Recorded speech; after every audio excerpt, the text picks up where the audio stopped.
দেখুন, ডাক্তার মানেই হচ্ছে যে মানুষের পরিষেবা দেওয়া, স্বাস্থ্য পরিষেবা দেওয়া। এক্ষেত্রে বিধানসভা নির্বাচন বা বিধানসভা নির্বাচনে জয়যুক্ত হওয়া মানে মানুষের সেবা করার, কাজ করার একটা বৃহৎ প্রেক্ষাপট বা বৃহৎ আঙিনা।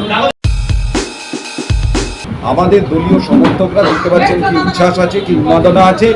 সুশৃঙ্খলভাবে, অত্যন্ত পরিচালিতভাবে, পরিচালতার সঙ্গে নিয়ম মেনে আমরা নির্বাচনে অংশগ্রহণ করেছি এবং আজকে নমিনেশন ফাইল করেছি। ফিডব্যাক হচ্ছে মানুষ জনমুখী প্রকল্পের দ্বারা প্রচণ্ডভাবে উপকৃত এবং সেই উন্নয়নের রথ যাতে বাধাপ্রাপ্ত না হয় তার জন্য 29 তারিখের অপেক্ষায় রয়েছে। জন্য বলবো, আমি যেহেতু স্বাস্থ্য ক্ষেত্রের লোক, সুস্বাস্থ্য সর্বজনীন, সুস্বাস্থ্য ঘরে ঘরে। আমার একজন কোয়ালিফাইড ডক্টর, রাজনীতিতে কেন সিদ্ধান্ত নিলেন হঠাৎ? দেখুন, ডাক্তার মানেই হচ্ছে যে মানুষের পরিষেবা দেওয়া, স্বাস্থ্য পরিষেবা দেওয়া।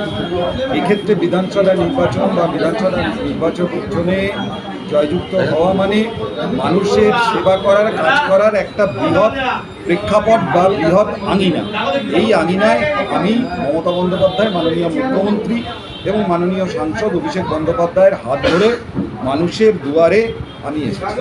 ইংলিশে একটা কথা আছে, আর্লি বিগিন ইজ হাফ ডান। আপনি প্রথমেই নমিনেশন ফাইল করেছেন, কি বলবেন? এটা নমিনেশন কে আগে ফাইল করেছে, কে পরে ফাইল করেছে তা নয়। আমাদের দলীয় সমর্থকরা দেখতে পাচ্ছেন কি উচ্ছ্বাস আছে, কি উন্মাদনা আছে। সুশৃঙ্খলভাবে, অত্যন্ত পরিচালিতভাবে, পরিচালতার সঙ্গে নিয়ম মেনে আমরা নির্বাচনে অংশগ্রহণ করেছি এবং আজকে নমিনেশন ফাইল করেছি। আপনি বুথ স্তরে, আপনি ওয়ার্ড স্তরে নিজে ক্যাম্পেনিং করছেন, তো লোকজনের জনতার আপনি কি পাচ্ছেন ফিডব্যাক হচ্ছে মানুষ জনমুখী প্রকল্পের দ্বারা প্রচণ্ডভাবে উপকৃত এবং সেই উন্নয়নের রথ যাতে বাধাপ্রাপ্ত না হয় তার জন্য 29 তারিখের অপেক্ষায় রয়েছে। 4 তারিখের রেজাল্ট আপনার যদি আসে ভালো, পাবলিক যদি আপনাকে চয়ন করে, জিতায়, তাহলে আপনার 3টে প্রায়োরিটি কি থাকবে? ডেভেলপমেন্টের জন্য বলবো, আমি যেহেতু স্বাস্থ্য ক্ষেত্রের লোক, সুস্বাস্থ্য সর্বজনীন, সুস্বাস্থ্য ঘরে ঘরে। আমার এই স্লোগান 3-4টে কিছু এজেন্ডা আমার রয়েছে, আমি এখানে এসে দেখেছি। সেটা হচ্ছে যে কুপার্সে একটা নিম্নমান মাল্টি স্পেশালিটি হসপিটাল কাজ চলছে, যাদব দত্ত বিপিএসসি এবং দেবগ্রাম স্বাস্থ্যকেন্দ্র, বা আমি যেখানে বসে আছি পাশেই হচ্ছে রানাঘাট আনুলিয়া হাসপাতাল। এই হাসপাতালগুলোর আরও উন্নতি সাধন করা, আরও ফ্যাসিলিটি মানুষকে দেয়া, যাতে মানুষকে দূর দূরান্তে না ছুটতে হয়, ঘরে পাশেই যাতে স্বাস্থ্য পরিষেবা পাওয়া যায়।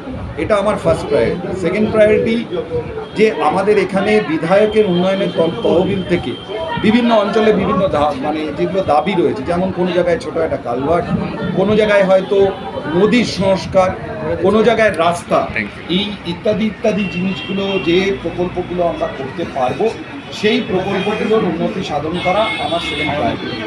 আর থার্ড প্রায়োরিটি, যেটা আমাদের সরকারে ঘোষিত, যে যাদের যাদের নাম বাদ হয়ে গেছে, আজকেও আপনারা জানবেন, আজকে যেদিন আমি মনোনয়নপত্র পেশ করলাম সেদিনও সুপ্রিম কোর্টে এসআইআর নিয়ে আমাদের দলীয় যে আইনজীবী তিনি মুভ করছেন যাতে কারোর নাম বাদ না যায়। সবাইকে নিয়ে আমরা সবাইকে সঙ্গে করে সবার উন্নয়নে সামিল হয়ে আমরা সামিল হতে চাইছি। আপনি রাষ্ট্রীয় প্রচারের পর্দার মাধ্যমে আপনার ভোটারকে কি বার্তা দেবেন?